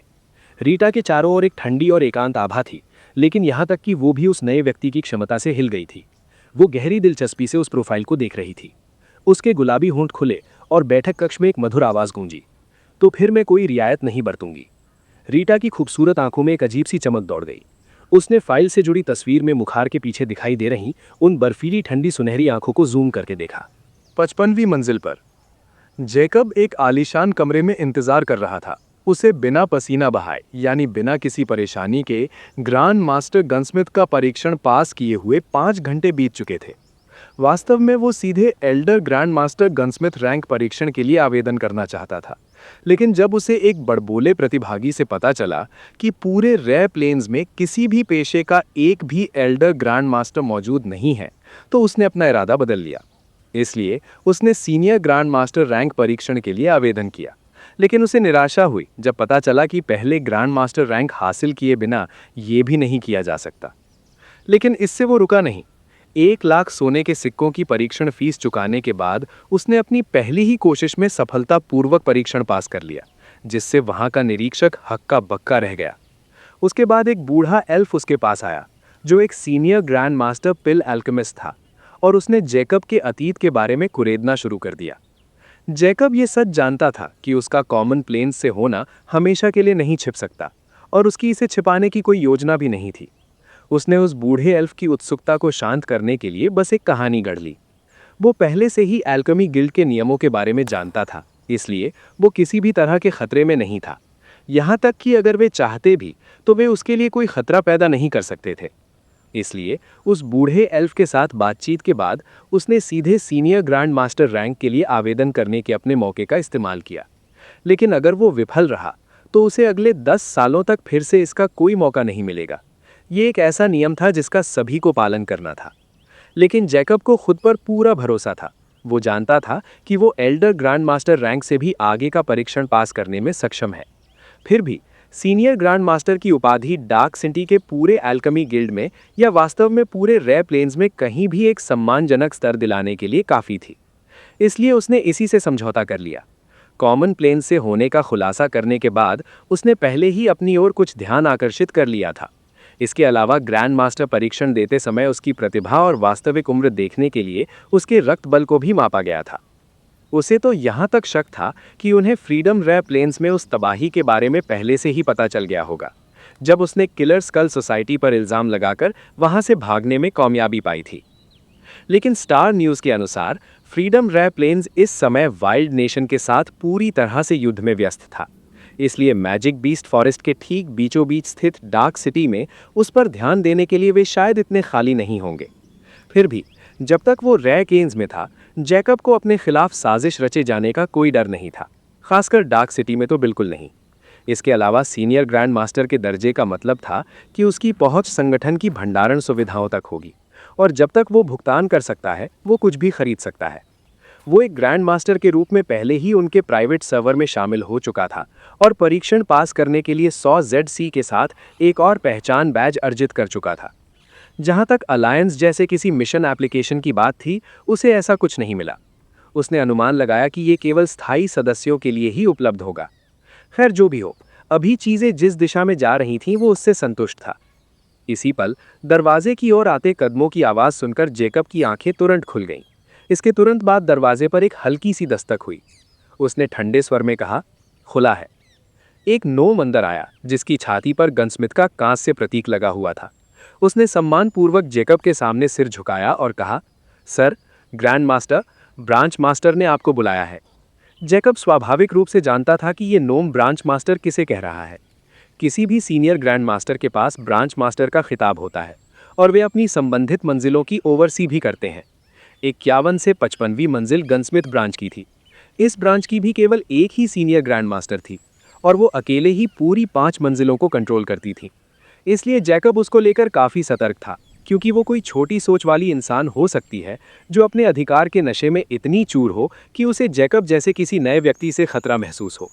फिर भी उसे जाना पड़ा, क्योंकि ये परीक्षण व्यक्तिगत रूप से उसी के द्वारा आयोजित की जाएगी और इस परीक्षण का विषय तय करना भी उसी के हाथ में था। रास्ता दिखाओ, जैकब ने खड़े होते हुए शांत स्वर में कहा।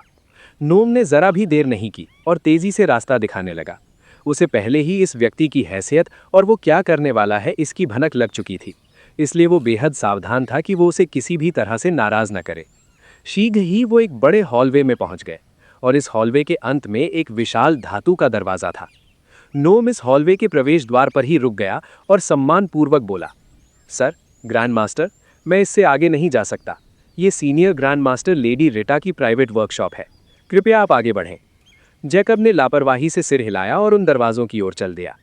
हालांकि जब वो दरवाजे से केवल 1 मीटर दूर था, वो भारी धातु का दरवाजा अपने आप खुलने लगा और उसके सामने हर तरह के गनस्मिथिंग उपकरणों और हाईटेक मशीनों से भरी एक विशाल वर्कशॉप सामने आ गई। उन सभी जानी पहचानी मशीनों को देखकर जैकब की आंखें तुरंत चमक उठीं। उसकी आंखों में पुरानी यादों की एक झलक दौड़ गई। हालांकि ये जगह मेरे चरम के दिनों वाली लैब के स्तर की नहीं है, लेकिन ये लैब से कहीं बेहतर है जब मैंने पहली बार उस कमीने की कंपनी ज्वाइन की थी। अपनी कड़वी लेकिन कीमती यादों में खोए हुए जैकब ने इस वर्कशॉप के अंत में बने चबूतरे पर खड़ी उन 5 आकृतियों पर ज्यादा ध्यान नहीं दिया। रिटा अपनी पैनी और जांचने वाली नजरों से जैकब को करीब से देख रही थीं और वो अपनी आंखें थोड़ी सिकोड़ने से खुद को नहीं रोक पाई। उसने उसके खूबसूरत चेहरे की ओर तक नहीं देखा था और ना ही वो उसके एल्विश आकर्षण से मंत्रमुग्ध हुआ था। इसके विपरीत वो अपने आसपास की उन बेजान मशीनों को निहार रहा था और उन 5 सीनियर ग्रैंड मास्टर्स को पूरी तरह से नज़रअंदाज कर रहा था, जैसे कि वो महज कोई फालतू एक्स्ट्रास हो। और सबसे बड़ी बात, उसने अभी तक अपना काला नकाब पहन रखा था, जो कि उनके प्रति एक सीधा और खुला अनादर था। उस बूढ़े एल्फ ने भी जैकब के इस असम्मानजनक व्यवहार और उसके नकाबपोश चेहरे पर गौर किया और वो व्यंग्यपूर्वक मुस्कुराए बिना नहीं रह सका, क्योंकि उसे ठीक वही शब्द याद आ गए जब उसने जैकब से अपना नकाब उतारने के लिए कहा था और जैकब के जवाब ने उसे निश्शब्द और बिना किसी तर्क के छोड़ दिया था। जैकब ने उस समय ठंडे स्वर में कहा था, डार्क सिटी के नियम नंबर 29 के अनुसार जब तक कोई गेस्ट या नोबल अपने चेहरे की विशेषताएं स्वेच्छा से उजागर नहीं करता, तब तक कोई भी उन्हें ऐसा करने के लिए मजबूर नहीं कर सकता, तीनों महाशक्तियां भी नहीं। अगर कहानी ने दिल छू लिया हो तो द लिट नेस्ट को सब्सक्राइब करना मत भूलना, क्योंकि